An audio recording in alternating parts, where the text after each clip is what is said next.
Oi, gente, bom dia, boa tarde ou boa noite para quem está assistindo esse vídeo, né? Não sei. E meu nome é Jordana, tá bom? Queria me apresentar para vocês, Jordana Marjorie. Sou enfermeira, tá? Formada pela Universidade Estadual do Ceará e sou egressa do Programa de Educação Tutorial de Enfermagem. E eu fui convidada hoje pelo PET, né, para ministrar a aula de Política Nacional de Atenção às Urgências.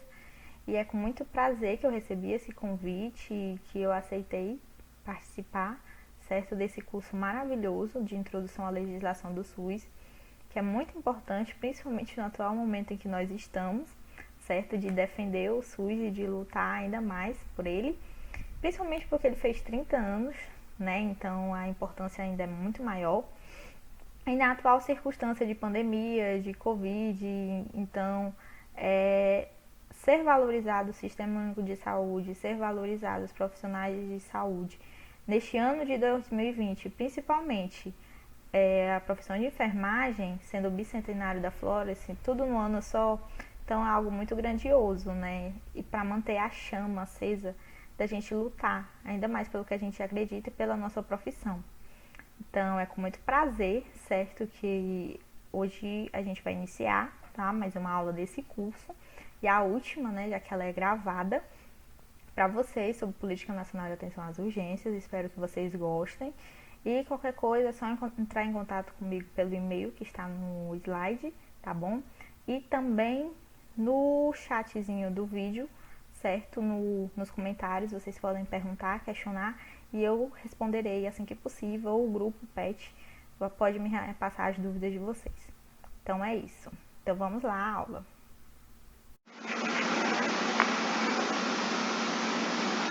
Pronto, pessoal. Então nós vamos realmente agora, certo?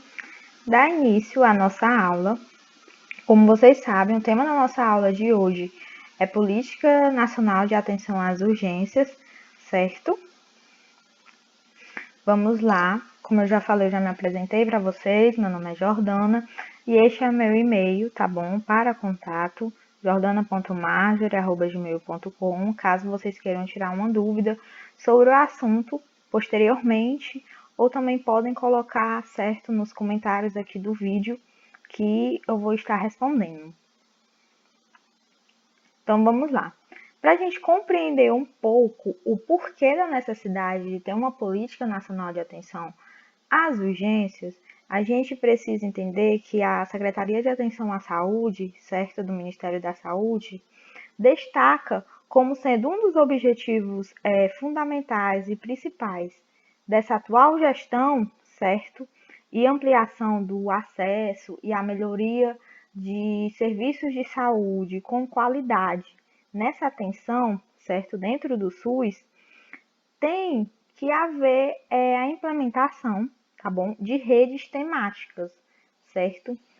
Ou seja, redes temáticas prioritárias que possuem uma estratégia voltadas para alguns equipamentos de saúde, para alguns grupos de pessoas, certo? Voltadas para algumas áreas da saúde em si, para obter melhor, né, o alcance desses objetivos e também poder alcançar os resultados, certo? E sempre estar se avaliando. Então, por isso é importante a gente ter essas redes de atenção prioritárias, certo?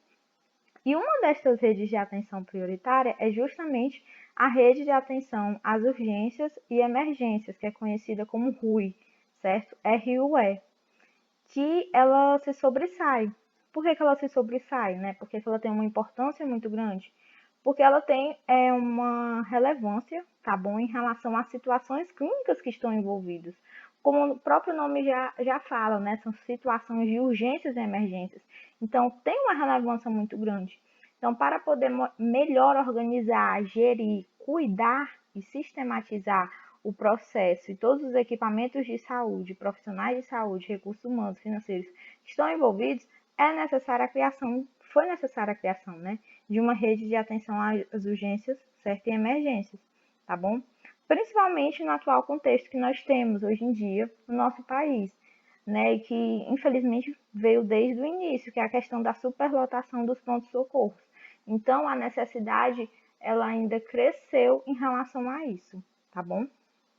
E aí, em julho de 2011, tá bom? O Ministério da Saúde publicou uma portaria, que era a portaria 1600, que é essa aqui que vocês estão vendo, que eu estou apontando no slide, que ela fala, né, que ela reformula a política nacional de atenção às urgências e ela vai instituir a rede de atenção às urgências no SUS. Então, daí vem a prioridade, a necessidade de ter essa rede de atenção, certo? E essa implementação da RUI, né, dessa rede de atenção, ela vai se dar de forma pactuada, certo? De forma integrada entre as três esferas do governo, tá bom? Permitindo uma melhor organização dessa assistência e articulando tá, os diversos pontos de atenção que nós temos dentro do SUS e definindo os fluxos, a referência, a contrarreferência que sejam mais adequados para poder suprir essa demanda, tá bom? Buscando, desse modo, transformar o atual modelo dessa atenção, tá? Sendo um modelo hegemônico, fragmentado, como a gente viu, né, durante todas as aulas, e desarticulado, além do dimensionado pautado nas ofertas, né, desses serviços de saúde. Então, a RUI ela veio com essa proposta, certo? De reformular essa política nacional de atenção às urgências, de trazer algo que seja pactuado entre essas três esferas do governo, tá bom? E instituir essa rede de atenção às urgências no SUS. Outra portaria, certo? Que redefine também e que faz parte dessa rede de atenção é justamente a portaria número 1010, tá? De 21 de março de 2012, em que ela vai redefinir as diretrizes, tá? Para a implementação do SAMU, certo? Como a gente conhece, SAMU 192, tá? Serviço de Atendimento Móvel de Urgência, certo? E a sua Central de Regulação das Urgências, que é o componente da RAU. Outra portaria também muito importante que está relacionado com essa rede é a portaria número 104, tá? De 15 de janeiro de 2014, porque ela vai redefinir essas diretrizes para a implantação do componente da UPA 24 horas, certo? Em conformidade com a Política Nacional de Atenção à Urgência. E, além disso, ela vai falar sobre o incentivo financeiro, ou seja, a verba necessária para o investimento das novas UPAs 24 horas, que é conhecida como UPA Nova, e da UPA 24 horas ampliadas, que são as UPAs ampliadas. Além disso, né, o seu respectivo incentivo financeiro do custeio mensal, ou seja, os gastos que são gerados dentro daquela UPA, tá bom? Outra portaria também muito importante é a portaria número 10, certo? De 3 de janeiro de 2007, que ela vai redefinir as diretrizes de modelo assistencial e financiamento das UPAs 24 horas de pronto atendimento, tá bom? Como componente da rede de atenção às urgências no âmbito do SUS. Então, essa portaria, ela redefiniu aquela portaria de 2014, certo? De 2013 também, que vocês vão ver mais à frente. Porque sempre que vão lançando novas portarias, elas vão redefinindo as antigas quando elas vêm com atualizações. Aí agora a gente vai para um ponto muito importante, que são justamente as diretrizes, tá? Da rede de atenção às urgências e emergências. E elas são as seguintes. São ao todo, gente, cerca de 14 diretrizes, a gente vai ver uma por uma, tá bom? E elas são muito importantes e geralmente para quem for tentar concursos, residências, elas caem bastante também, certo? Então vamos lá. As diretrizes da rede de atenção às urgências e emergências, elas são, a primeira, ampliação do acesso, tá? E acolhimento aos casos agudos, tá bom? Casos agudos demandados aos serviços de saúde em todos os pontos de atenção, contemplando a classificação de risco, que é muito importante para os serviços de urgência, tá? E a intervenção adequada e necessária aos diferentes agravos. Então, aqui nessa diretriz, nessa primeira diretriz, a gente vê que tem que ter um acesso e um acolhimento a esses casos agudos, certo? Já que é uma urgência.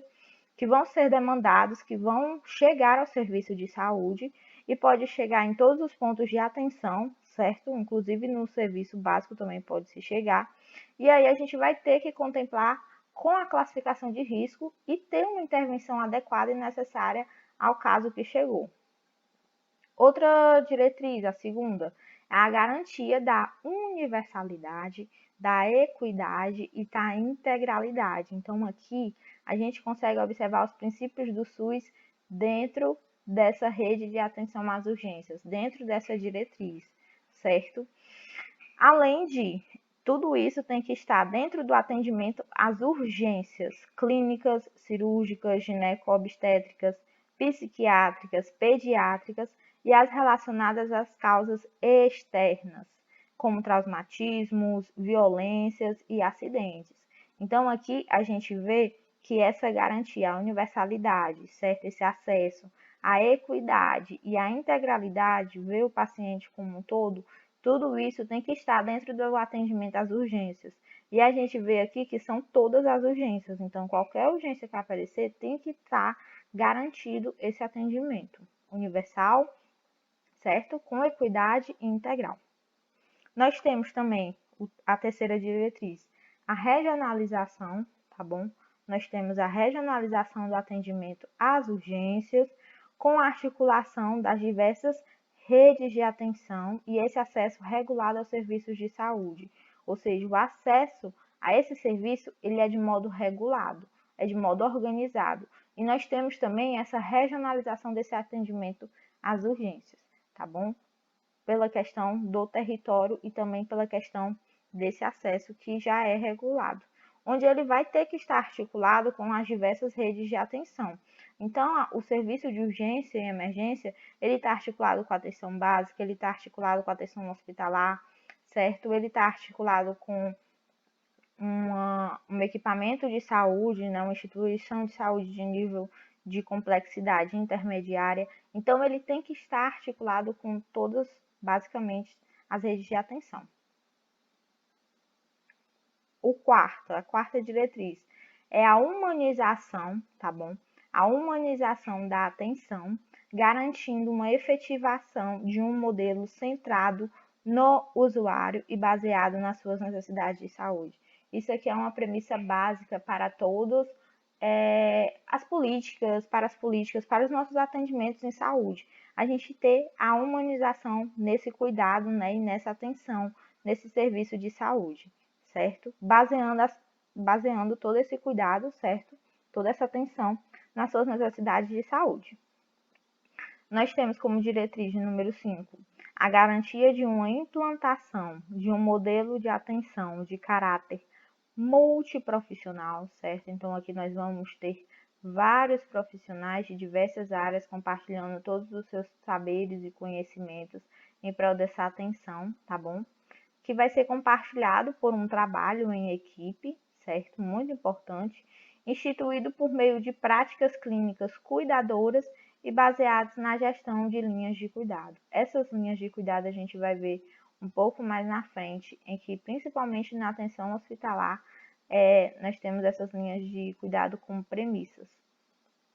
Nós temos também a diretriz de número 6, que é justamente a articulação e a integração dos diversos serviços, certo? E equipamentos de saúde, constituindo redes de saúde com conectividade entre os diferentes pontos de atenção. Isso aqui eu já falei para vocês, certo? Em outra diretriz. São muitas diretrizes, mas muitas acabam se repetindo na sua própria definição e no que querem falar, no que querem definir, dizer, certo? Ou seja, essa atenção, esse cuidado e esses serviços, eles têm que estar todos integrados para dar esse cuidado, para esse cuidado ser baseado nas necessidades de saúde desse indivíduo e garantir a integralidade, a equidade, certo? E a universalidade. Então, tudo isso tem que estar articulado. Então, é uma premissa básica. Não se pode esquecer. Nós temos também que a diretriz de número 7, nós temos a atuação territorial, certo? Definição e organização das regiões de saúde e das redes de atenção a partir das necessidades de saúde dessas populações, de seus riscos e vulnerabilidades específicas. Então, essa atenção, esse cuidado e a atuação daquela determinado serviço de saúde de urgência vai muito a depender do território e da sua região de saúde onde ele está localizado, certo? E quem verifica isso vai ser o gestor daquela tal unidade de saúde. Nós temos a atuação profissional e gestora, né, visando o aprimoramento da qualidade da atenção, sempre, certo? Então, é sempre algo que tem que ser avaliado, um serviço que sempre vai ser avaliado, essa rede de atenção sempre tem que ser reavaliada constantemente durante todo o seu processo, tá? Então, essa atuação profissional e gestora visa o aprimoramento dessa qualidade, dessa atenção, por meio do desenvolvimento de ações coordenadas, contínuas e que busquem a integralidade e a longitudinalidade do cuidado em saúde, principalmente, certo? Diretriz de número 9, nós temos um monitoramento e essa avaliação da qualidade dos serviços de saúde, certo? E essa avaliação vai ser através de indicadores de desempenho, indicadores de saúde, que elas vão investigar se o serviço está sendo efetivo, se está sendo de qualidade, se está sendo resolutivo, se tem o custo-benefício para aquele paciente e também para aquele serviço de saúde, tá bom? Que vão justamente investigar essa efetividade e essa resolutividade da atenção. Nós temos a diretriz de número 10, essa articulação interfederativa entre os diversos gestores, desenvolvendo uma atuação solidária, responsável e compartilhada, onde esses gestores eles vão atuar, né, se integrar entre si para dar essa atuação compartilhada, para ter essa atuação compartilhada. Nós temos a participação e o controle social dos usuários sobre os serviços, então sempre a gente vai ter isso, tá bom? Tem que ter. E nós temos também, como diretriz de número 12, o fomento, tá? A coordenação e a execução de projetos estratégicos de atendimento às necessidades coletivas em saúde, de caráter urgente e transitório, decorrentes de situações de perigo iminente, de calamidades públicas e de acidentes com múltiplas vítimas, a partir da construção de mapas de riscos regionais e locais, certo? E da adoção de protocolos de prevenção, atenção e mitigação dos eventos. Ou seja, na rede de atenção às urgências e emergências, esse serviço, certo, de saúde, essa rede de atenção, ela tem que estar preparada para situações que demandam, certo, de extrema urgência, de calamidade pública, de perigo iminente, uma ação, uma atuação. Então, eles têm que estar preparados para isso, certo? Tem que haver um planejamento. Nós temos, na diretriz de número 13, essa regulação articulada entre todos os componentes da rede de atenção às urgências. Então, mais uma vez, a gente volta para o mesmo ponto, onde tem que os componentes estarem articulados entre si e integrados, tá?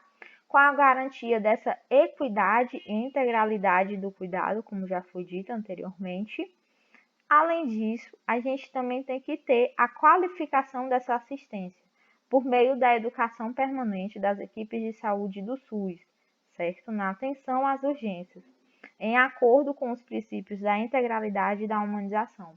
Então, a educação permanente em saúde, ela nunca pode faltar no nosso cuidado, no nosso diário e na atenção a esses pacientes ao serviço de saúde, certo? E é uma das diretrizes dessa rede de atenção. Então, aqui a gente está vendo esse slide que fala assim, componente das redes de atenção de urgência, certo? E as suas interfaces. Por que que fala isso?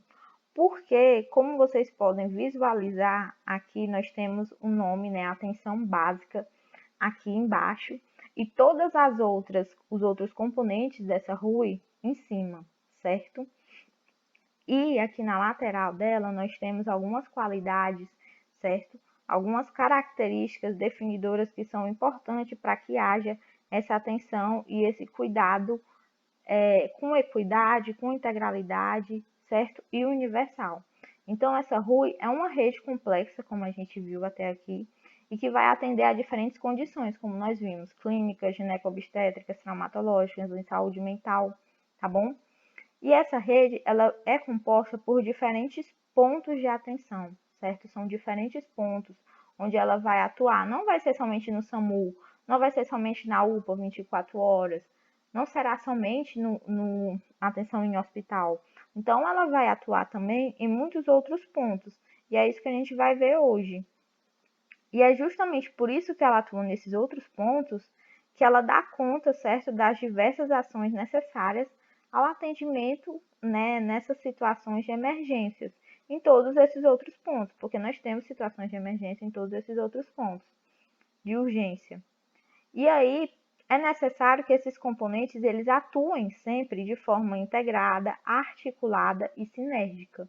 Então eles têm que estar muito bem embasados, muito bem coordenados, certo? Então serviços de atenção têm que estar bem compartilhados e integrados entre si, certo? Além disso, eles têm que atuar muito de forma transversal, como a gente pode ver, perpassando por todos esses caminhos, porque uma das premissas é justamente a referência e a contrarreferência dessa rede de atenção de urgência. Então, isso é muito importante em todos os seus componentes. E devem estar presentes dentro dessa rede, certo? Dentro da RUI, o acolhimento a esse paciente, a esse caso de urgência que vai chegar, certo?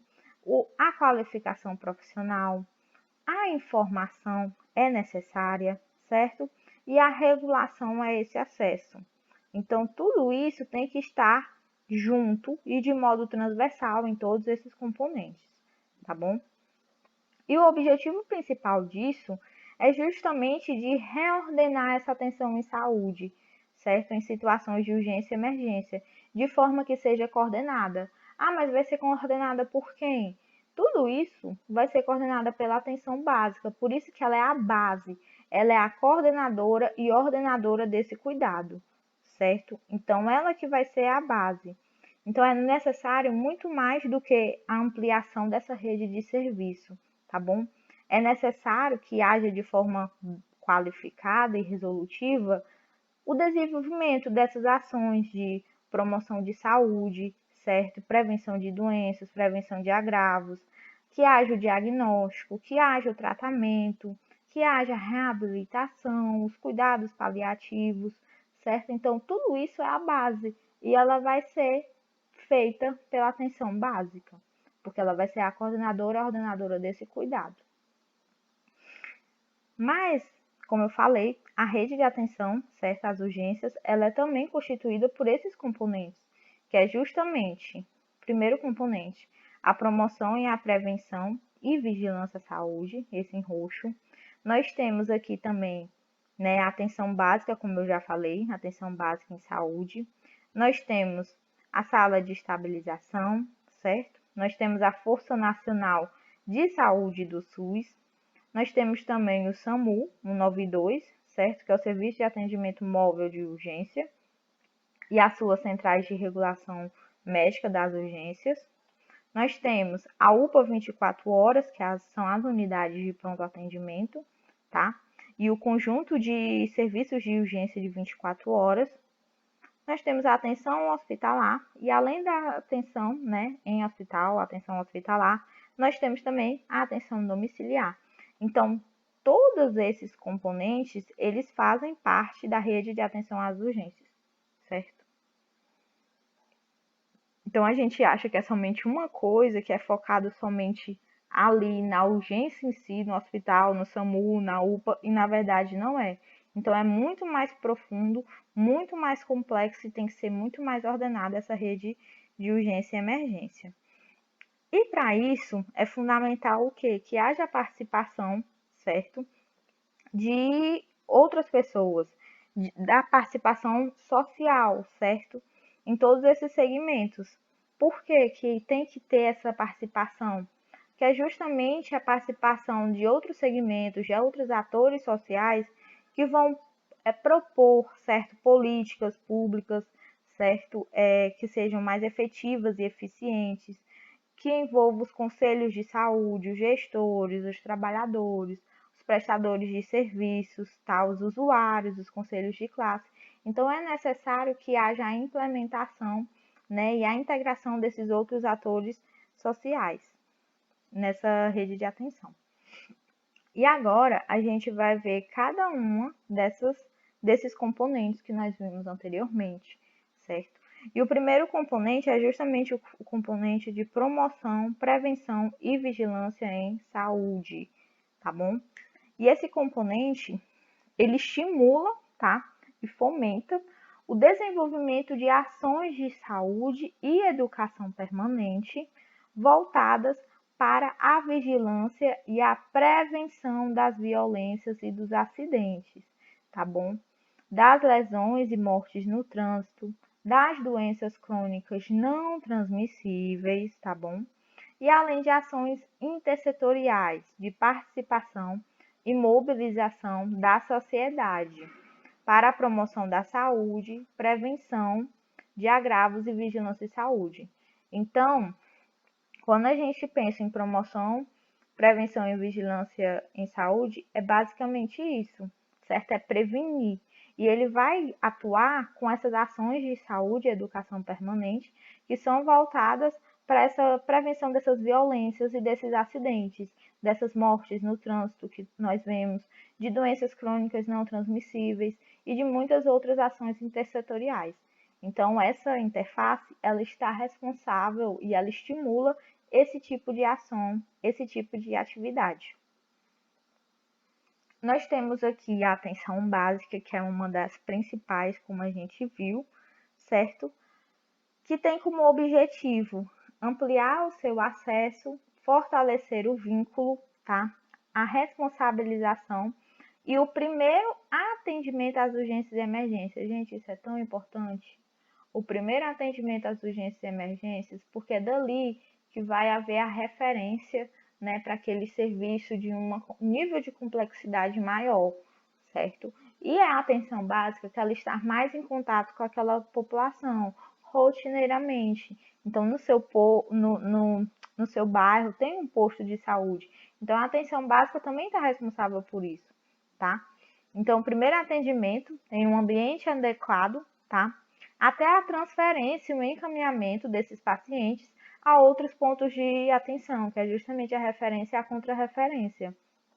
Isso quando for necessário, mediante a implantação, né, de um acolhimento, tá certo? Com avaliação dos riscos e vulnerabilidades daquele agravo, daquela doença, daquele paciente. Então, tudo isso será analisado para ele ser transferido ou encaminhado para outro sistema de saúde.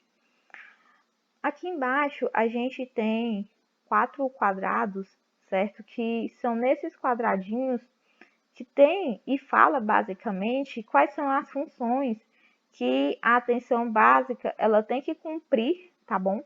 Para contribuir para o fortalecimento dessa rede de atenção à saúde, certo? Que é justamente ser base, né? Ela tem que ser base, que é a modalidade de atenção e serviço de saúde com mais elevado grau de descentralização. Então, é aquela questão de descentralização e capilaridade do SUS que a gente conhece, tá bom? Com a participação do cuidado, ela tem que ser presente sempre, tem que ser necessária, tá? A atenção básica tem que ser resolutiva, então ela tem que identificar todos os riscos, todos os agravos, as demandas de saúde, as necessidades, e ela tem que se articular, certo? E desenvolver, utilizando diferentes tecnologias de cuidado individual, de cuidado coletivo, tá bom? Através de uma clínica ampliada, tá? Além disso, ela ainda tem que criar vínculos, tá? Vínculos positivos, intervenções clínicas que tenham resultado, certo? Que sejam eficientes. Além de tudo isso, ela também ainda tem que dar autonomia àquele sujeito. Tem que haver a corresponsabilização daquele cuidado entre o profissional de saúde e aquele paciente, o cliente, e ela também tem que dar autonomia a ele. Olha, a gente está montando aqui um plano de cuidado, mas você também é responsável para que esses resultados sejam atingidos. Então, isso também depende de você. E você tem total autonomia para cumprir ou não cumprir. e explicar para ele, né, todos os prós e os contras daquele plano de cuidado, né, quais seriam as complicações, as consequências, certo? Além disso, ela também tem que coordenar esse cuidado, ela é responsável por elaborar, por acompanhar, gerir projetos terapêuticos singulares, acompanhar e organizar todo o fluxo, né, dos usuários entre os pontos de atenção da RAS, certo? Como vocês já sabem, ordenar as redes, tá bom? Essa também é um dos objetivos, que é justamente reconhecer as necessidades de saúde da população que estão naquele território, que estão sob a sua responsabilidade. Então, a questão de reconhecer a realidade daquelas pessoas, das doenças, da saúde, certos determinantes sociais, e assim poder atuar, tá bom? E aqui a gente tem o próximo, certo? A próxima componente, que é justamente o Serviço de Atendimento Móvel às Urgências, que é o SAMU, que, como a gente sabe, né, ele é um componente da rede de atenção às urgências, e ele vai objetivar o quê? Ele vai ordenar, gente, ele vai ordenar todo esse fluxo assistencial, certo? E disponibilizar atendimento precoce, tá? E um transporte adequado, rápido e resolutivo a essas vítimas acometidas por agravos à saúde, tá bom? De natureza clínica, cirúrgica, gineco-obstétrica, traumática, psiquiátricas, mediante o envio desses veículos, como eu falei, desse transporte adequado, tá bom? Por uma equipe capacitada, certo? Que vai ser acessada pelo número 192, como vocês já sabem, e é acionado por uma central de regulação das urgências, reduzindo a morbimortalidade. Então, vamos lá, vamos entender isso. Então, o que seria, né, esse SAMU? Ele vai ordenar todo esse fluxo, certo? Mas o SAMU vai ser enviado para aquele local, para aquela situação de urgência, tá? Um transporte. E esse transporte, ele tem que ser adequado, rápido e resolutivo. Então, não pode ser qualquer transporte. A gente vai ver um pouco mais à frente quais são os tipos de transporte, certo? Não pode ser qualquer um. Então, tem que ser de acordo com aquela determinada situação. Se nós temos, por exemplo, 5 feridos em um acidente de trânsito, uma batida entre moto e um carro, eu vou levar uma moto? Porque existe moto, né? A motolância. Eu vou levar uma moto? Não, não vou levar uma moto. Qual seria a melhor? Uma ambulância. E aí, quem é que quem vai detectar, né? Qual é o melhor transporte? Qual é o melhor veículo? Quem vai detectar isso, quem vai observar, é justamente a central de regulação das urgências, certo? Então, a partir do momento que você liga para o 192, você vai falar com os atendentes, que não são simples atendentes, vocês vão ver mais à frente por quais profissionais são compostos, certo? E aí eles vão observar, vão identificar, vão classificar qual é a situação de acordo com o risco, certo? Com a segurança daquele paciente, da urgência, e vai enviar um veículo adequado, tá bom? E o SAMU é normatizado pela portaria 1110, tá? De 21 de maio de 2012. Mais uma informaçãozinha aqui importante. Pronto, como eu falei para vocês, a gente tem esse serviço de atendimento móvel às urgências e nós temos vários, tá? Essas unidades móveis para o atendimento de urgência podem ser a unidade de suporte básico de vida terrestre, tá? A USB, tá bom? Deixa eu mudar aqui a corzinha para ficar destacado para vocês. Pode ser a USB, certo? E aí, quem é que está dentro dessa USB? Quem está dentro dessa unidade de suporte básico de vida terrestre?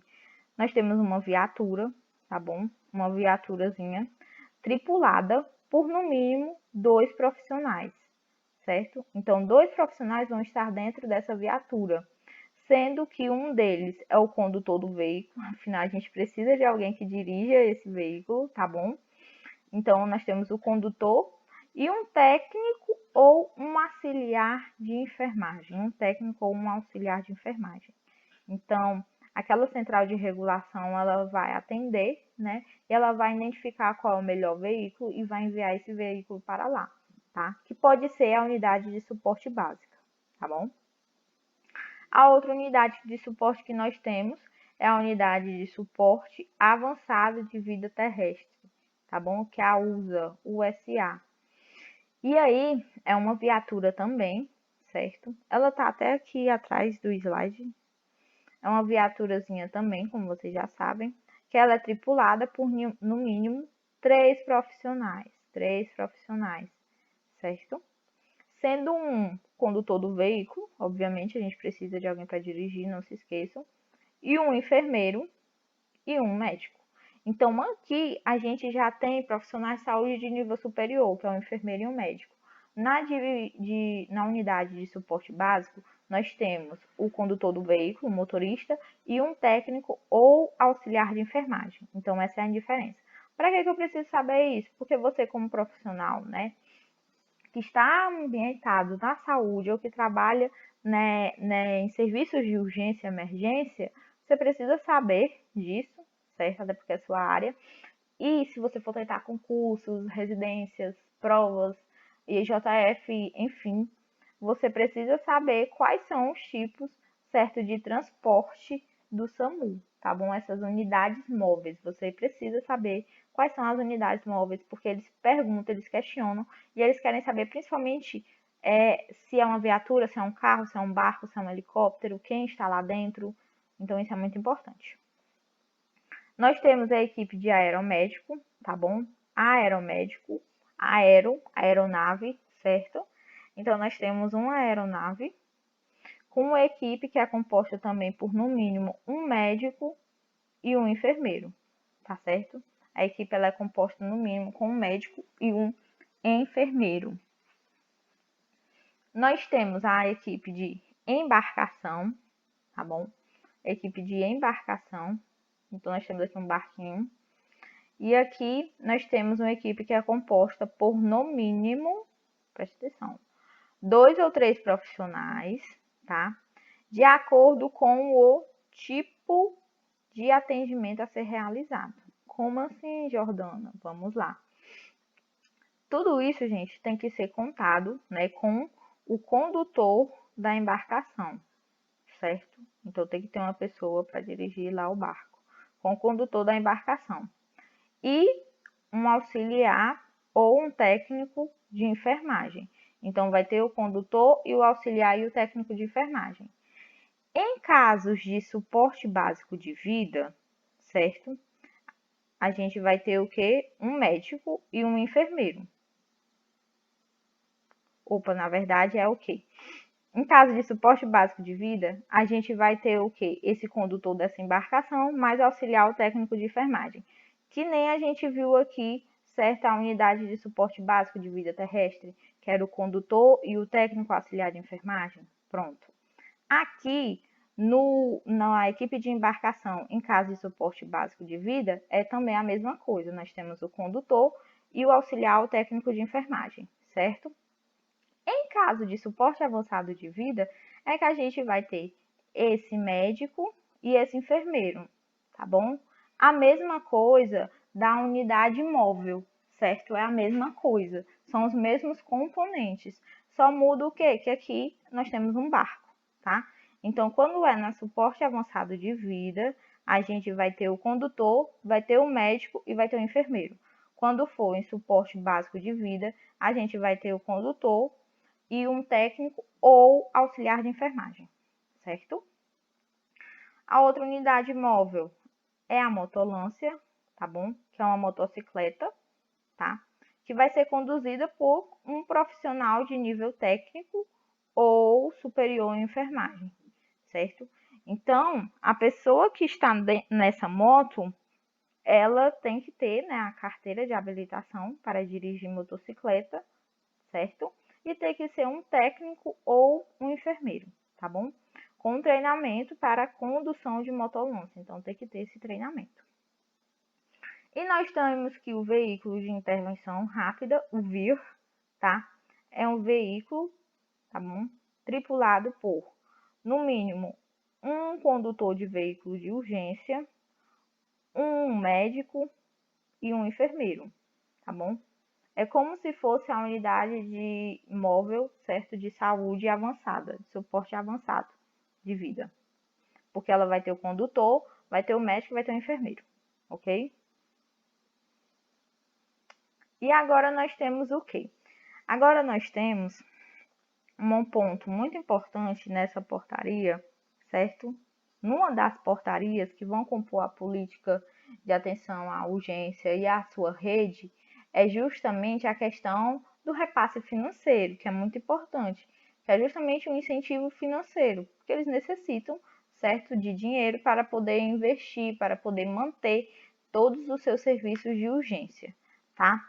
Principalmente o serviço de atendimento móvel às urgências. Então, esse repasse aqui, ele está sendo falado do serviço de atendimento móvel às urgências, o famoso SAMU. Então, vamos lá. O incentivo, certo? O incentivo, ele é justamente a modalidade de repasse de recurso financeiro a ser utilizado tanto para investimento quanto para custeio, tá bom? Então, essa modalidade de repasse de recurso que vai ser utilizado tanto para o investimento quanto para o custeio. Basicamente, o investimento é para implementar, certo? E o custeio vai ser para manter aquele SAMU, aquele serviço de atendimento. Então, vamos lá. Nós temos aqui o investimento, certo? Que é uma modalidade de repasse de recurso financeiro para a construção, compra dessas unidades móveis, adquirir equipamentos, certo? Permanentes de saúde, de tecnologia de informação e mobiliário. Já o custeio vai ser uma modalidade de repasse de recurso financeiro para capacitar, tá? E fazer educação permanente a esses profissionais, manutenção dessas equipes, certo? Que já estão implantadas, que já foram implantadas, reformas, insumos, manutenção desses equipamentos de saúde e das unidades móveis de urgência. Então, é o que eu falei. Nós temos um incentivo, que é o repasse do financeiro, né, do dinheiro, da verba, do recurso financeiro, que vai ser utilizado para um investimento, que é basicamente implantar, certo, uma nova unidade de saúde, novos membros, recursos humanos também. E nós temos o custeio, que é o manter, fazer aquela manutenção daquele serviço. Outra definição, outro termo que a gente precisa saber, que nessa portaria é cheia de termos, nós temos também a questão da habilitação, que é o processo de cumprimento de determinados requisitos. Então, para nós termos o SAMU, certo, é necessário que haja todo um cumprimento desses requisitos, como se fosse um checklist, em que ele tem que cumprir esse checklist para poder ele ser efetivado e implementado, certo? Tornando-se desse modo apto a receber esses investimentos financeiros que são repassados pelo Ministério da Saúde, tanto para o investimento quanto para o custeio. Outro termo também que nós temos que saber, que está na portaria, é em relação à qualificação, certo? A qualificação é o processo em que o SAMU 192 regional, que já está habilitado, ele vai cumprir, certo, requisitos de qualificação estabelecidos nessa portaria, passando para fazer jus a novos valores de custo. Então, ele tem que cumprir todos esses requisitos, certo? Tem que estar habilitado, que foi o que a gente viu aqui, para ele ter direito, né, poder ter também novos valores de custo. Outra definição importantíssima em relação são os indicadores do SAMU 192. Que são esses indicadores? Esses indicadores do SAMU, eles vão informar se o serviço ele está sendo feito de modo adequado, certo? Se tem um custo-benefício bom, se está sendo eficiente, eficaz. E eles vão nos dizer como está sendo o serviço, como ele está funcionando, tá bom? Então, são situações utilizadas pelo Ministério da Saúde para avaliar esse funcionamento do SAMU em todo o Brasil. Outro termo também que nós temos que saber são os coordenadores do serviço, tá? Quem são os coordenadores do serviço? Quem é o coordenador do SAMU? É aquele profissional que tem que ser da saúde, oriundo da área da saúde, que tem uma experiência e um conhecimento comprovada nessa atividade de atendimento pré-hospitalar, tá bom? As urgências. E também tem um conhecimento e uma experiência de gerenciamento desses serviços e desses sistemas. Então, tem que ser uma pessoa totalmente qualificada e capacitada para ser coordenadora desse serviço. Quem são os responsáveis técnicos? Quando vocês verem a nomenclatura do responsável técnico, são os profissionais médicos, que são responsáveis pelas atividades médicas do serviço, certo?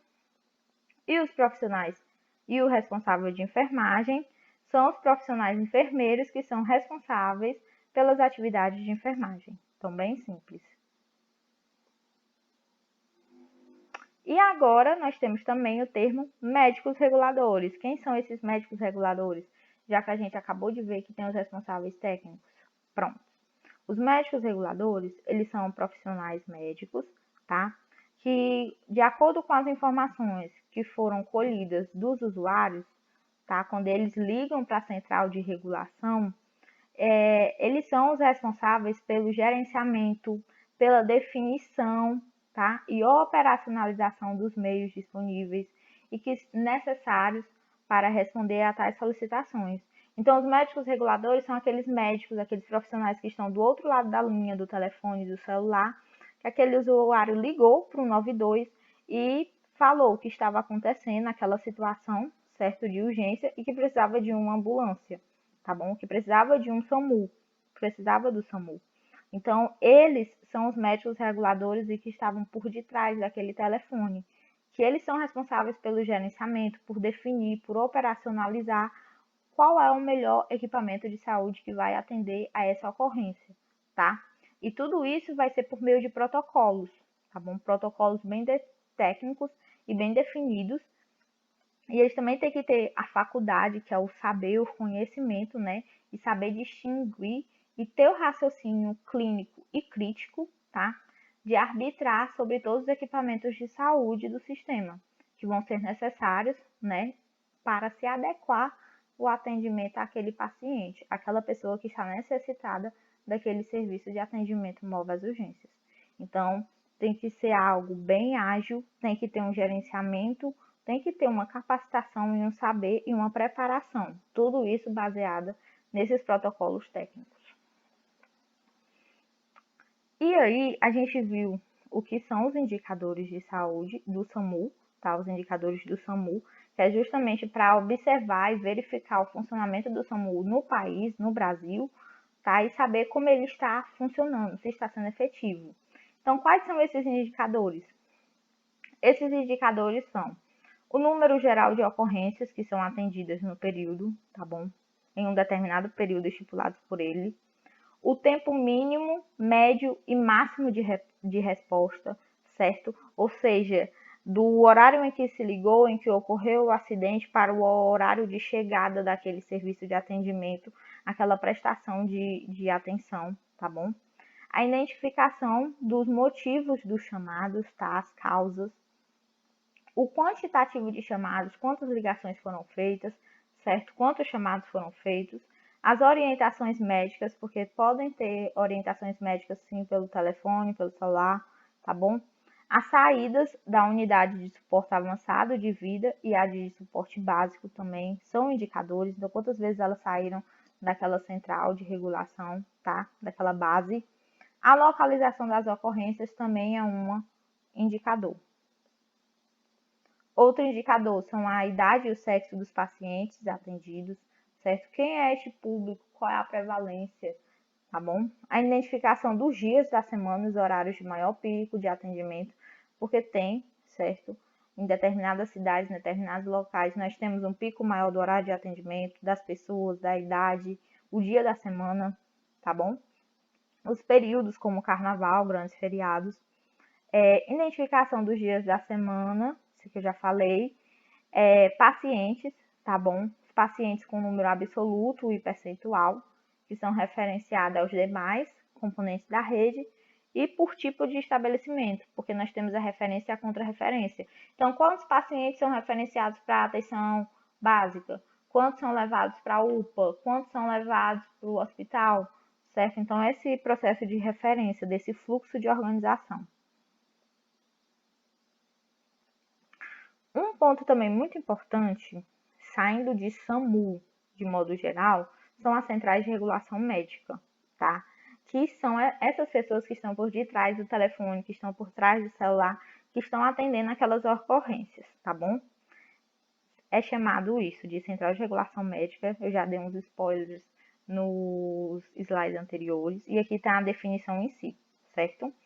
Que são integrantes do SAMU 192, que é definida como uma estrutura física com a atuação de profissionais médicos, telefonistas auxiliares de regulação médica e radiooperadores, que são capacitados, como vocês já sabem, em regulação dos chamados telefônicos, que demandem orientação e ou atendimento de urgência, tá?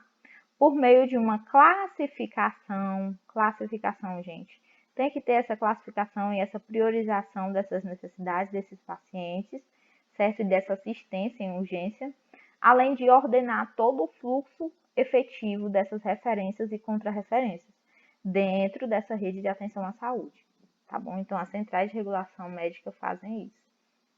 Devem ser regionalizadas, então, cada região de saúde, cada território tem a sua central de regulação médica, deve ter, a fim de ampliar o acesso a essas populações, tá bom?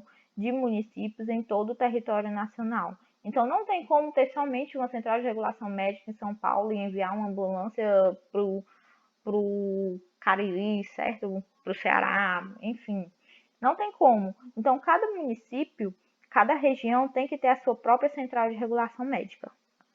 Até porque é tudo muito descentralizado, tudo muito regionalizado, a questão da territorialização. Então, cada município, cada região tem as suas próprias peculiaridades, certo? Como vocês já sabem, em todas essas aulas que vocês já viram. Os municípios, né, com população igual ou superior a 500 mil habitantes, que já possuem SAMU 192, eles poderão, tá bom, constituir por si só, tá? Ou seja, aqueles municípios que têm uma população maior que 500 mil habitantes, igual ou maior, eles poderão ter por si só uma região, tá bom? Então, para si só. Para fins, né, de implantação de uma central de regulação das urgências, desde que todos os municípios do seu entorno eles já estejam cobertos por outra central de regulação das urgências. Então, é como se uma dessas centrais ela fosse se emancipar, caso essa população fosse igual ou superior a 500 mil habitantes. Isso seria possível, certo? Não tem nenhum problema. E aí, né? Só que aí, esses outros municípios ao redor, eles deveriam estar cobertos por outra central de regulação das urgências, tá bom? E uma coisa muito importante é que essas centrais de regulação, cada uma delas, ela vai responder esses agravos, como vocês já sabem, ou essa situação clínica específica, e elas também fazem a referência e a contrarreferência dentro da RAS, tá? Dentro dessa rede de atenção à saúde, lembrando sempre disso. Nós temos também a base descentralizada do SAMU, tá bom? A base descentralizada do SAMU, que é um ponto também muito importante. Como o nome já fala, é uma base, como se fosse uma base de equipamento, como se fosse um QG, tá? Um quartelzinho. E essa base descentralizada, ela deve possuir uma infraestrutura que garanta um tempo-resposta de qualidade e racionalidade na utilização dos recursos do componente SAMU 192 regional, tá bom? Ou sediado em um município de grande extensão territorial, tá? Grande extensão, ou baixa densidade demográfica, tá? Isso, né, definido no plano de ação regional, conforme esteja lá. Além disso, né, com a configuração mínima necessária para abrigo, alimentação, conforto das equipes, tá bom? E estacionamentos dessas ambulâncias. Então, é como se fosse um QGzinho mesmo, em que tem que ter uma estrutura boa, certo? Que vai garantir esse tempo-resposta de qualidade, tá? Além de utilizar esses recursos de modo racional, porque tem que ser uma estrutura que proponha, né, esse abrigo, essa alimentação e esse conforto para essas equipes que elas vão aguardar o chamado, ok? Outra interface importantíssima são as salas de estabilização, certo? São as salas de estabilização. As salas de estabilização, o que elas falam? São um equipamento de saúde que ela deverá atender às necessidades assistenciais de estabilização do paciente grave e crítico. Então, gravem isso. Gravem isto, certo? Então, ela deve atender às necessidades de estabilização desse paciente grave e crítico. E como o nome já fala, gente, é estabilizar esse paciente, tá? Em municípios de grandes distâncias, tá bom? Ou isolamento geográfico, certo? Então, recapitulando, esse equipamento de saúde vai atender essas necessidades de estabilizar essa ocorrência, esse paciente, em municípios que sejam grandes, tá? De grandes distâncias, ou que sejam mais isolados geograficamente, tá bom? Além disso, né, além de lugares de difícil acesso, considerado como vazios assistenciais, que não tem uma assistência muito grande, não tem um hospital muito grande, uma UPA, tá bom? Para essa urgência e emergência, tá? São organizados de forma articulada, tá certo? Regionalizada e em rede, tá bom? Elas são de forma articulada, tá? E onde é que elas podem ficar? Onde é que elas podem estar alocadas também? Elas poderão, né, estar alocadas em serviços de saúde públicos, tá bom? Ou filantrópicos, em hospitais de pequeno porte, tá bom? Também elas podem estar localizadas, com no máximo, prestem atenção, no máximo 30 leitos, e que seja fora da área de abrangência de UPA 24 horas. Ou seja, meu povo, recapitulando, a sala de estabilização é para locais que estão distantes, tá? Que estejam isoladas geograficamente, que seja mesmo um vazio assistencial, em que haja e que esteja distante também dessas UPAs, que esteja fora da abrangência de UPAs 24 horas, tá bom? E aí elas podem estar localizadas nesses hospitais públicos, filantrópicos ou nesses hospitais de pequeno porte, com no máximo 30 leitos, certo? Elas podem também estar instaladas em outras unidades, tipo as unidades básicas de saúde, tá certo? E as unidades mistas também, tá? Então, além do hospital de pequeno porte, elas também podem estar localizadas nesses outros locais de saúde, tá bom? E para quem não sabe o que é uma unidade mista é uma unidade de saúde básica, tá bom? Que ela é destinada a prestar esse atendimento em atenção básica e integral à saúde, de forma programada ou não, certo? Nas especialidades básicas daquele local, em que elas podem oferecer assistência odontológica e de outros profissionais, também podem oferecer unidades de internação e são geralmente de administração única, tá? Estão sob uma administração única. E é basicamente isso, tá bom? E elas podem dispor desse serviço de urgência e emergência, tanto básico quanto de rotina. Então, elas vão poder também acolher essa sala de estabilização, já que elas dispõem desse serviço de urgência e emergência, certo? Além disso, né, além desses hospitais de pequeno porte, desde que garantidas as condições para o seu funcionamento integral, né, por 24 horas em todos os dias da semana, já que é uma sala de estabilização. Então, isso pode ocorrer em qualquer momento, em qualquer hora, em qualquer dia da semana, certo? E a sala de estabilização, né? Quais são as suas diretrizes, né? Então, deverão ser observadas as seguintes diretrizes delas, que o funcionamento, né, dessa sala de estabilização deve ser 24 horas do dia nos 7 dias da semana, como eu falei no slide anterior para vocês. Deve ter uma equipe que seja interdisciplinar, tá bom? Que seja compatível com as outras atividades, com as suas atividades. E o seu funcionamento deve ser conforme esses protocolos clínicos de acolhimento, certo? De classificação de risco e de procedimentos administrativos estabelecidos ou adotados pelo gestor responsável. Então, o gestor responsável daquela unidade de estabilização, ele pode definir quais são esses procedimentos. Mas tudo isso, né, é conseguinte esses protocolos clínicos, né, e tem que haver também esse acolhimento. E agora nós vamos para a UPA 24 horas, certo? Essas unidades de pronto atendimento UPA 24 horas e todo esse conjunto de serviços de urgência 24 horas. Então vamos lá, gente. A UPA 24 horas, ela é uma estrutura de complexidade intermediária. Por favor, não esqueçam disso. Complexidade intermediária entre as unidades básicas de saúde, unidades de saúde da família e a rede hospitalar, tá? Então, quando a gente pensar em um UPA, a gente vai pensar naquela unidade que está no meio, tá? Aquela unidade intermediária, ok? Entre o hospital e entre a unidade básica de saúde. A UPA, uma das suas diretrizes é que ela deve funcionar 24 horas por dia, durante todos os dias da semana. Então, meu povo, não para um instante, não para nenhum dia, ok? Feriados, tá lá, firme e forte.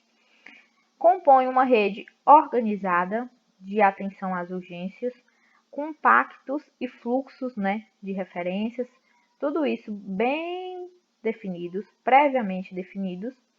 Além disso, ela proporciona a continuidade de um tratamento, tá bom? Com esse impacto positivo no quadro de saúde individual e coletivo da população. Bom, a portaria que rege ela é a portaria número 342/2013, que a gente já viu no nosso início da aula, tá? Um dos primeiros slides é justamente sobre isso, tá bom?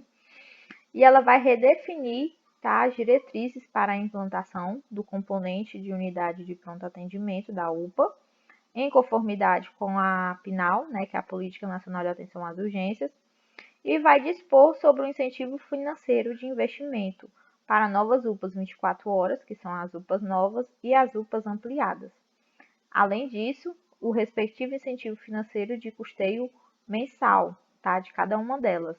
Ou seja, ela implementa, né, está relacionado com a implantação da UPA 24 horas. Além disso, está relacionado com o incentivo financeiro, tá bom? E aí a gente precisa compreender o que significa cada uma dessas UPAs. O que é a UPA 24 horas, UPA 24 horas nova, UPA 24 horas ampliada, né? A UPA 24 horas, ela está relacionada com o estabelecimento de saúde de complexidade intermediária, como vocês sabem, tá? Que está articulando com a atenção básica e com a atenção hospitalar, tá bom? Além disso, ela também se articula com a atenção domiciliar, ok, gente? A atenção domiciliar e a atenção hospitalar a gente vai ver na aula hoje também, tá?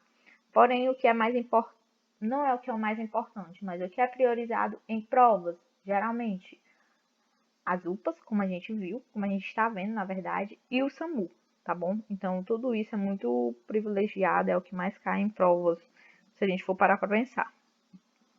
Nós temos a UPA 24 horas nova, que é construída de acordo com os recursos de investimento federal, tá bom? E nós temos a ampliada, que é construída a partir do acréscimo, da soma, tá bom? De uma área, de um território, de um espaço físico com adequação física dos estabelecimentos de saúde, que pode ser uma policlínica, pronto atendimento, pronto-socorro especializado, tá? O pronto-socorro geral, as unidades mistas que a gente já viu, e tudo isso tem que estar cadastrado, né, no sistema, que é o Cadastro Nacional de Estabelecimentos, tá bom? E são esses cadastros. E aí, meu povo, o que nós temos agora? Nós temos a definição disso, de gestor, classificação de risco, acolhimento e segurança do paciente. Quando vocês pararem para ler, né, essa é a portaria, tá bom?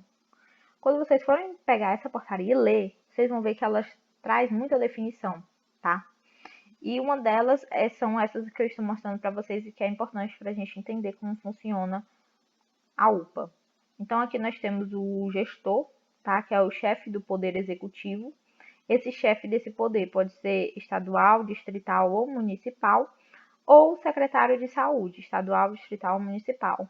Ou seja, falando de modo simples, o gestor, certo, dessa UPA pode ser esse chefe desse poder, tá? Ou pode ser um secretário de saúde dessas instâncias, estadual, distrital ou federal, ou municipal. E nós temos também a classificação de risco, que é justamente essa ferramenta de apoio, tá bom? A essa decisão clínica. A classificação de risco é importantíssima, como a gente viu durante toda a aula, tá bom? Porque é justamente nessa forma de protocolo, ela é uma linguagem universal, certo? Para as urgências clínicas e traumáticas que devem ser utilizados por esses profissionais, e esses profissionais têm que estar capacitados para poder utilizar dessa classificação de risco, ok? Nós temos o acolhimento, que é a diretriz, tá, da Política Nacional de Humanização, e a gente já viu também no início da aula, tá, que é uma das diretrizes da RUI, que é justamente, vai determinar o cuidado desse paciente, tá, que envolva a escuta qualificada, o respeito às suas especificidades, a resolutividade e a responsabilização desse cuidado e desse atendimento de saúde. E nós temos a segurança do paciente, que é também primordial, que está relacionado na redução do risco de danos que são totalmente desnecessários, tá? Mas que podem ocorrer, que são relacionados aos cuidados de saúde, tá bom? Para um mínimo aceitável, que seja um mínimo aceitável. Então, essas são algumas nomenclaturas, alguns termos que estão dentro, certo, das UPAs. E aqui eu trouxe para vocês as diretrizes, tá, da UPA 24 horas, tá bom? Em que uma delas, né, a primeira no caso, é o funcionamento ininterrupto de 24 horas em todos os dias da semana, incluindo feriados e pontos facultativos, ou seja, sempre está lá trabalhando no batente. Tem que ter uma equipe multiprofissional, tá? Uma equipe assistencial multiprofissional, que essa equipe, o quantitativo, a quantidade de pessoas tem que ser suficiente para promover um atendimento adequado, tá? Eficaz, e que seja compatível com a necessidade de atendimento, com qualidade, tá bom? Considerando toda a operacionalização daquele serviço, considerando o tempo-resposta, a garantia do acesso ao paciente, o custo-efetividade, tudo isso tem que estar em conformidade com as necessidades da raça, tá bom? Então, eu tenho que ter uma equipe multiprofissional em uma quantidade boa, em uma quantidade que supra tudo isso. Não dá para colocar uma UPA, certo? Que tenha somente 2, 3 médicos e, sei lá, 2 enfermeiros, certo? Então, tem que ser uma quantidade de profissionais adequados para aquele território e que garanta esse acesso, certo? Essa garantia desse acesso. O tempo-resposta tem que ser bom, tá bom? Redução de filas, não pode ser totalmente desgarrado. Então, tem normas, tem que seguir diretrizes, tá? E de tudo isso tem que ser de acordo com as normativas vigentes, inclusive as resoluções dos conselhos de classe profissional. A outra diretriz, o acolhimento, que a gente viu no slide anterior, e a classificação de risco, tá bom? E aí, gente, essa UPA 24 horas, ela tem algumas atividades, certo? Que vão gerir o seu funcionamento. E essas atividades são, tudo isso está na portaria. Acolher os pacientes e seus familiares em situações de urgência e emergência, sempre que buscarem atendimento na UPA 24 horas para situações de urgência e emergência, ok? Então, sempre tem que acolher essas pessoas que vão buscar esse atendimento nessas situações. articular-se com a atenção básica, com o SAMU, com a atenção domiciliar, com a atenção hospitalar, certo? Articular-se com toda a rede, como eu já falei anteriormente, bem como com serviços de apoio diagnóstico e terapêutico e outros serviços de atenção à saúde. Então, não pode simplesmente se prender ali àquela estrutura física, tá? Então, pode buscar apoio diagnóstico a outros serviços de saúde, tá? Por meio de fluxos lógicos e efetivos de referência e contra-referência, ordenados pelas centrais de regulação de urgências e complexos reguladores instalados nas regiões de saúde. Terceiro, prestar atendimento resolutivo e qualificado aos pacientes acometidos por quadros agudos ou agudizados, tá bom? De natureza clínica, quadros agudos ou agudizados, até porque é uma situação de urgência, certo? E prestar o primeiro atendimento aos casos de natureza cirúrgica e de trauma, então pode prestar atendimento sim a esses casos, tá? Estabilizando esses pacientes, realizando essa investigação diagnóstica inicial, de modo a definir a conduta necessária para cada um desses casos, bem como garantir o referenciamento desses pacientes que necessitarem de atendimento. E para onde vai ser esse paciente? Para onde ele vai? Qual é o referenciamento? Esse referenciamento, né, de acordo com o que foi identificado e diagnosticado inicialmente por aquela equipe multiprofissional daquela UPA, pode ser que ele vá, né, para um nível de complexidade maior, que no caso vai ser o atendimento hospitalar, tá bom? Então, a UPA, ela pode prestar esse primeiro atendimento inicial e fazer esse diagnóstico e estabilizar esse paciente, certo? Outra atividade, funcionar como local de estabilização desses pacientes atendidos pelo SAMU, como eu já falei anteriormente. Realizar uma consulta médica em regime de pronto atendimento nos casos de menor gravidade. Então, pode realizar consulta médica sim, nos casos que não sejam tão graves, ok? Realizar atendimentos e procedimentos médicos e de enfermagens adequados aos casos demandados à UPA 24 horas. Então, eles podem e devem realizar esses atendimentos, esses procedimentos, tá bom? Prestar o apoio diagnóstico e terapêutico conforme a complexidade do caso, certo? Manter pacientes em observação por até 24 horas, tá? Ou seja, não é uma internação hospitalar, é uma observação para elucidar, né, diagnosticamente aquele caso, aquele agravo clínico, ou para estabilizar esse paciente, já que eles podem ser estabilizados, tá bom? E encaminhar aqueles que não tiverem suas queixas resolvidas, com garantia da continuidade do cuidado, para internação em serviços hospitalares, tá? De retaguarda, por meio de regulação do acesso assistencial. Então, quando a gente fala de regulação do acesso assistencial, é justamente isso. A gente fazer essa referência, essa contrarreferência, em conjunto com essa regulação desse acesso a um nível de complexidade maior ou menor. Que no caso, se o paciente, se os atendimentos feitos naquela UPA, certo? Se os procedimentos médicos e de enfermagem, se aquele apoio diagnóstico e terapêutico não tiver solucionado as queixas, tá? Se não tiver resolvido, ele vai ser encaminhado para outro serviço, que vai ser um serviço hospitalar.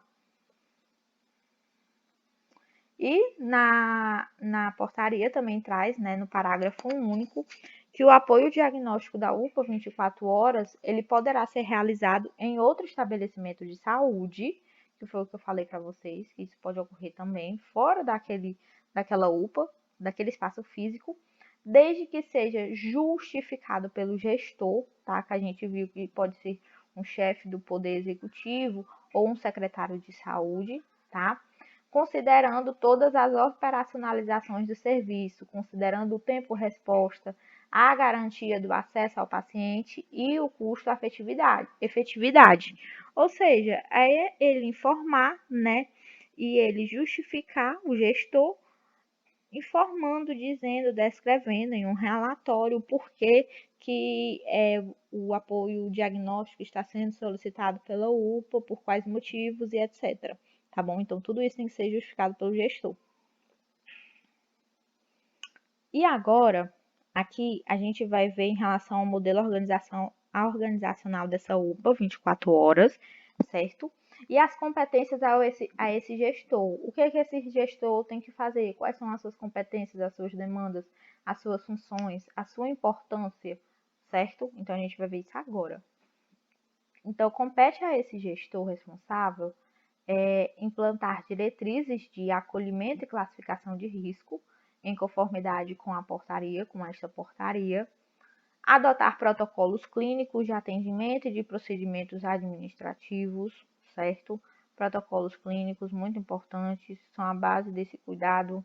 Garantir um apoio técnico e logístico para o funcionamento adequado da UPA 24 horas, ou seja, recursos humanos, tá? Recursos administrativos também, certo? Então tem que ser um ambiente que vá suprir as necessidades daqueles pacientes, daquela determinado território e região de saúde, tá? E principalmente com o quantitativo ideal daquela equipe multiprofissional. Além de garantir a continuidade do cuidado do paciente por meio de referência e contrarreferência, articulando com os pontos da rede de atenção à saúde, considerando a sua territorialização, tá bom? Nós temos aqui também que inscrever a UPA 24 horas no Sistema de Cadastro Nacional de Estabelecimentos de Saúde, certo? E alimentar periodicamente o Sistema de Informações Ambulatoriais do SUS, que é o CIA-SUS, com os dados referentes a essa assistência que é prestada, tá? Independentemente dos valores de referência ou da geração de crédito. Além disto, ele também tem que registrar obrigatoriamente todos os procedimentos realizados na UPA 24 horas. Então, tudo que for relacionado e que for feito de procedimento tem que ser registrado por ele. E aqui, gente, é uma tabelinha, tá? Que define os portes aplicáveis às UPAs 24 horas. É em relação aos portes das UPAs. Tá? Em questão de tamanho, de população de área física, de número de atendimentos médicos, de números mínimos de médicos e etc. Tá bom? Esse daqui é da portaria número 342, de 4 de março de 2003 e da portaria número 104 de 2014. Porém, isso foi reformulado, foi redefinido, tá? Foi reorganizado por outra portaria, que é esta daqui, que é a portaria número 10, de 3 de janeiro de 2017. E aí eu vou mostrar as duas para vocês e mostrar a diferença, o que foi modificado, tá? E aí algumas provas, alguns concursos podem perguntar dessa referência de 2013 e 2014 e outras podem perguntar da de 2017, tá bom? Então vamos lá. Como é que elas são divididas, tá? Como é que elas são divididas? São de acordo com os portes dela, tá? São divididas em 3, porte 1, porte 2 e porte 3, tá bom? Isso de acordo com a portaria de 2013 e de 2014. Então, definição dos portes aplicáveis às UPAs, porte 1, 2 e 3. E aí, quais são as suas classificações? População da área de abrangência da UPA, área física mínima, número de atendimentos médicos em 24 horas, número mínimo de médicos das 7 horas às 7 horas da noite, 7 horas da manhã às 7 horas da noite, número mínimo de médicos das 7 horas da noite às 7 horas da manhã, que no caso seria o plantão noturno e aqui o plantão diurno, e o número mínimo de leitos de observação. Vamos retornar para o início. No porte 1, nós temos que a área, tá? A população daquela área de abrangência é de 50 mil a 100 mil habitantes. No porte 2 é de 100.001 a 2 mil habitantes. E no porte 3, de 2.000, né? E 1 a 300 mil habitantes, certo? Ou seja, recapitulando, o porte 1 nós temos de 50 mil a 100 mil, tá? No porte 2, de 100 mil, né? E 1 a 200 mil habitantes. E o porte 3, de 2 mil, né? E o 1 a 3 mil habitantes.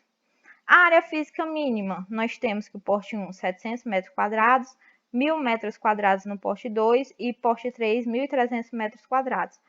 Ou seja, de acordo que o poste vai aumentando e o número de população de área de abrangência vai aumentando, nós temos que a área física também aumenta, até porque tem que se adequar à quantidade de população, de pessoas daquela área, tá bom? Então, é um crescimento. Número de atendimentos médicos em 24 horas. No poste 1, nós temos uma média de 150 pacientes. No 2, uma média de 250 pacientes. E no 3, uma média de 350 pacientes, ok? Número mínimo de médicos das 7 horas da manhã às 7 horas da noite, ou seja, o plantão diurno. Nós temos que no poste 1 é no mínimo 2 médicos, no poste 2, 4 médicos e no poste 3, 6 médicos, certo? Número mínimo de médicos às 7 horas da noite às 7 horas da manhã, que é o plantão noturno. Nós temos no mínimo 2 médicos no poste 1, no poste 2, 2 médicos, certo? E no poste 3, 3 médicos. Ou seja, no diurno, certo? Do poste 1, 2 e 3, de acordo com o poste, vai aumentando a quantidade de médicos, obviamente.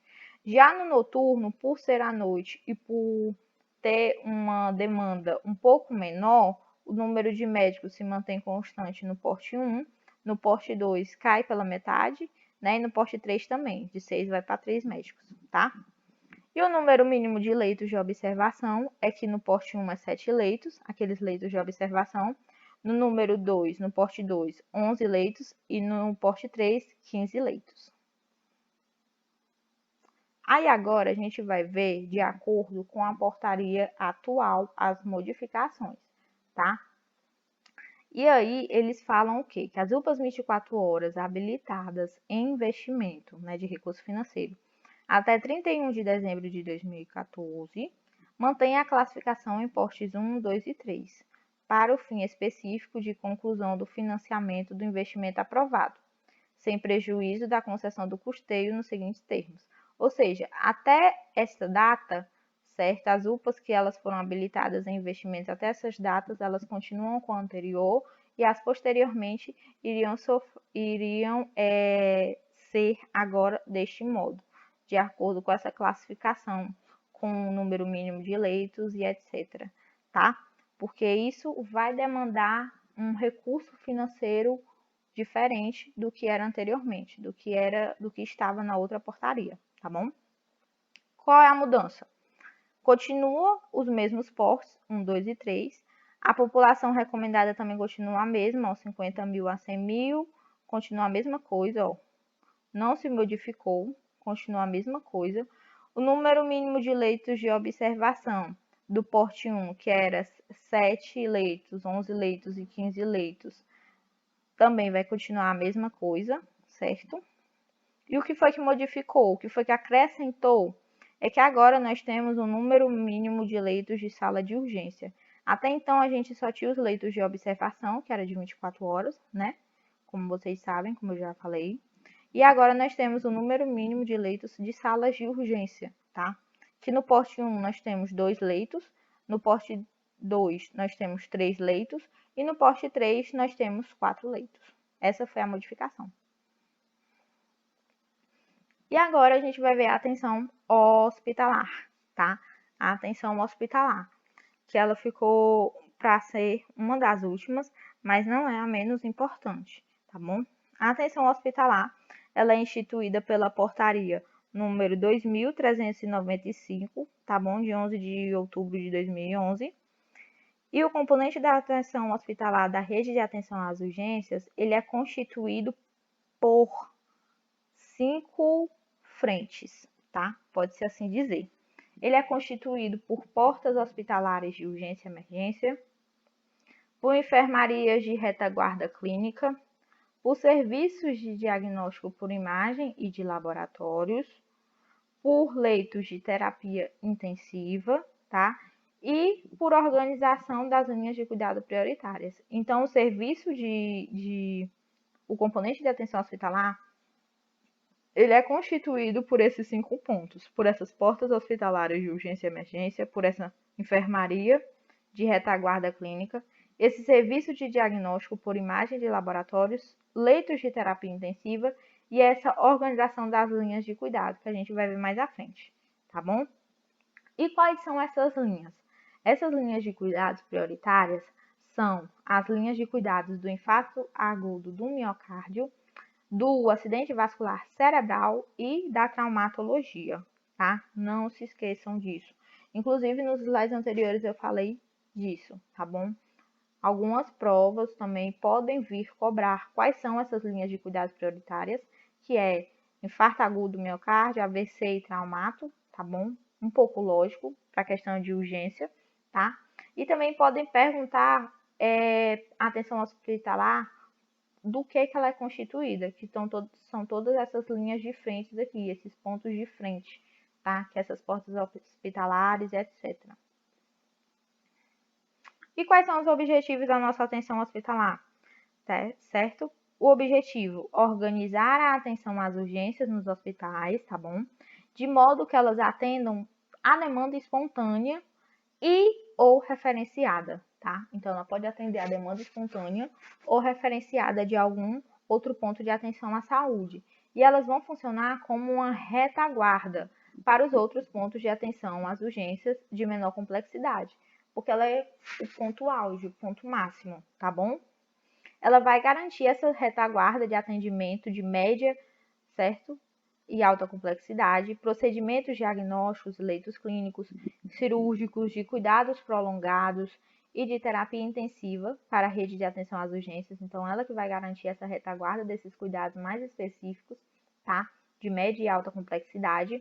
E é ela que vai garantir a atenção hospitalar naquelas linhas de cuidados prioritárias, que vão estar em articulação com os demais pontos de atenção, tá bom?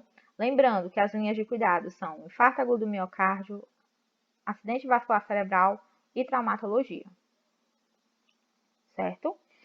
Então, vamos lá. São consideradas as unidades hospitalares, tá, estratégicas para a rede de atenção às urgências e emergências, aquelas que se enquadram em alguns requisitos, tá?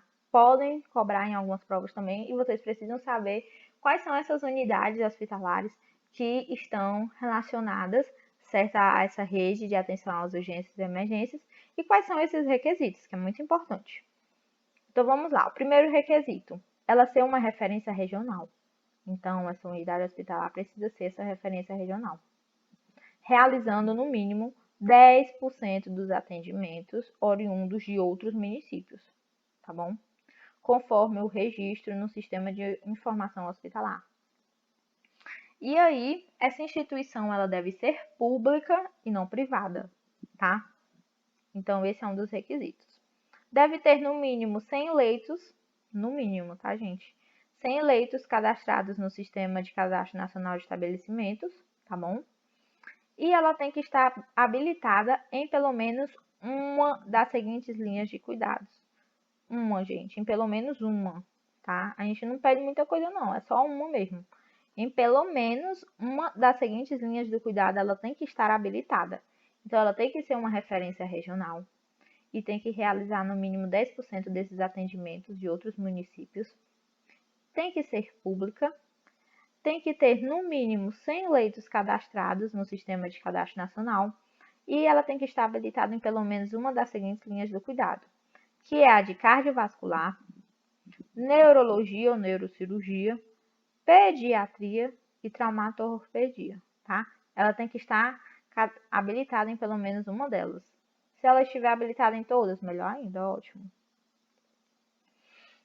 E aí, outro ponto também muito importante é a Força Nacional, certo, da Saúde, o FNSUS, que a gente já viu, tá bom? O FNSUS, que a gente viu lá no iniciozinho da aula, que vocês não estão nem mais lembrados, tá bom?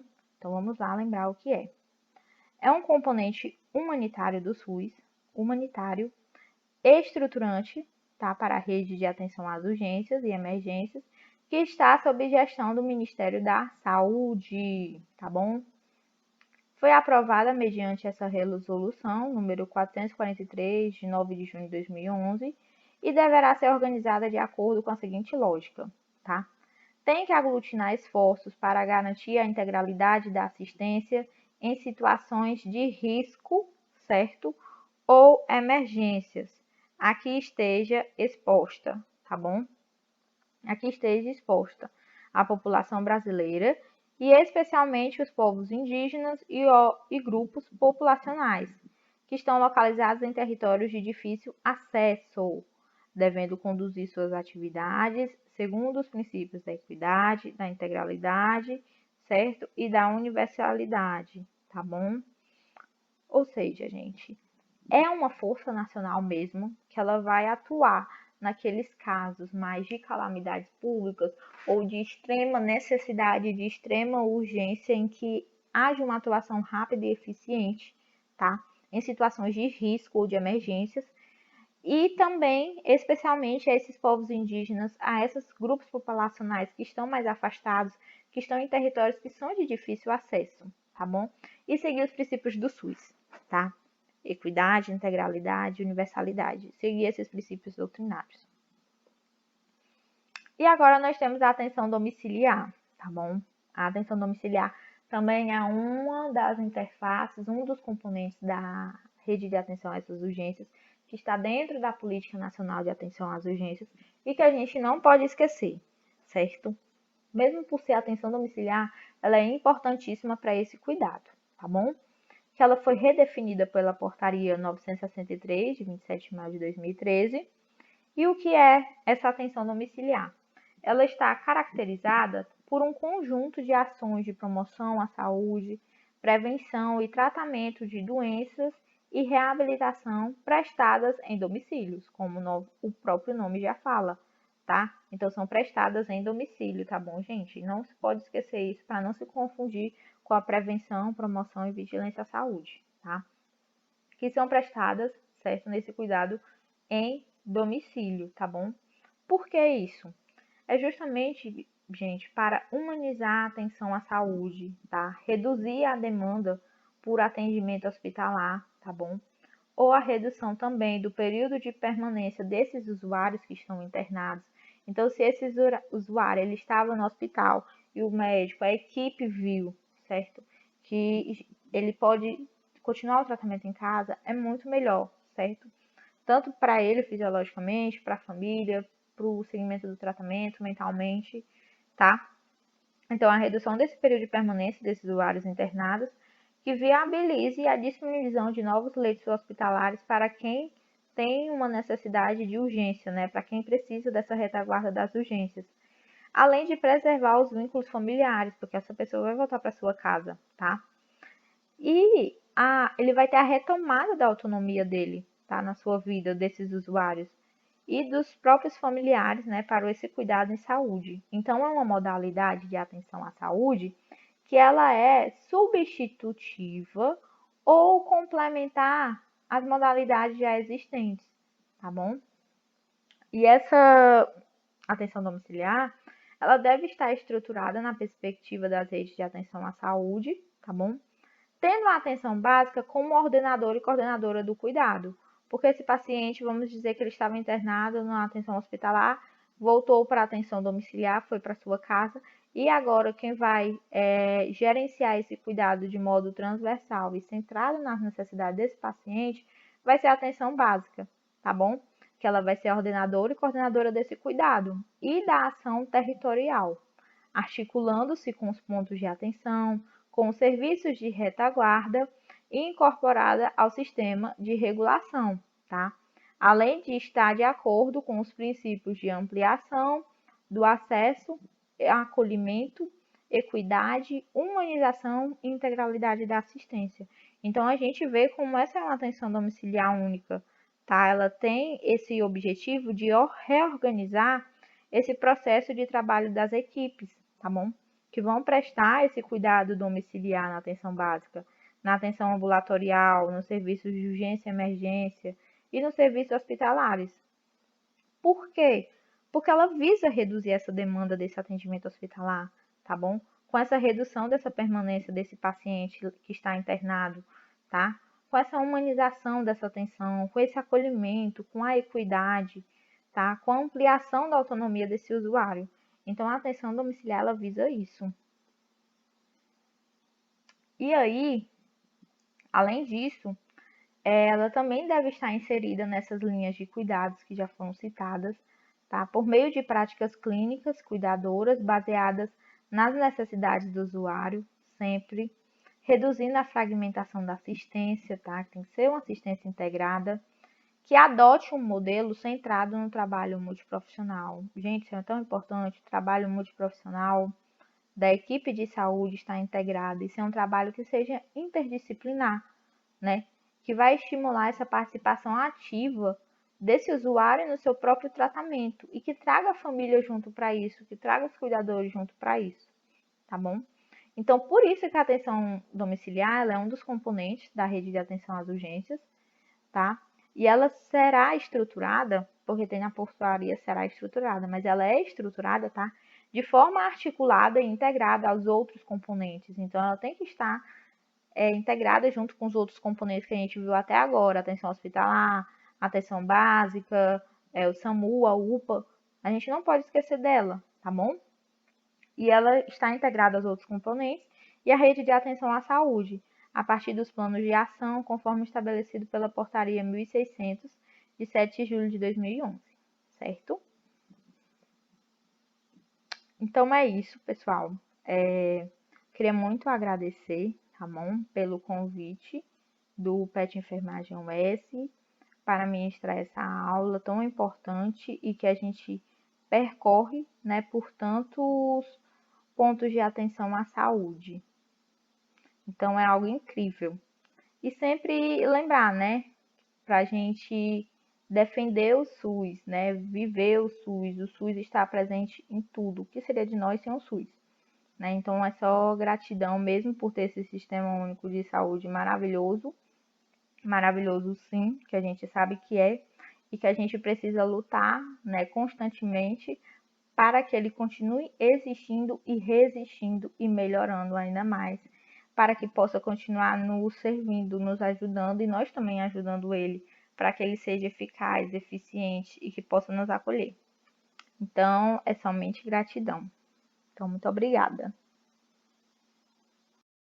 Então é isso, pessoal. A gente terminou essa aula, né, maravilhosa e bem longa, muito importante sobre política nacional de atenção às urgências. Eu foquei nos pontos principais, tá, de mais interesse e que caem bastante em muitos concursos, residências para quem vai tentar agora, tá? É uma boa oportunidade.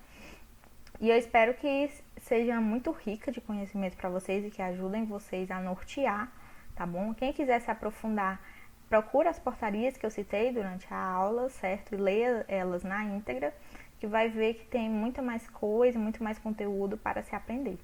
Então é isso, quero muito agradecer para quem assistiu esse vídeo até o final, tá bom? Quero agradecer novamente ao Grupo PET, né, pelo convite. E é isso, pessoal.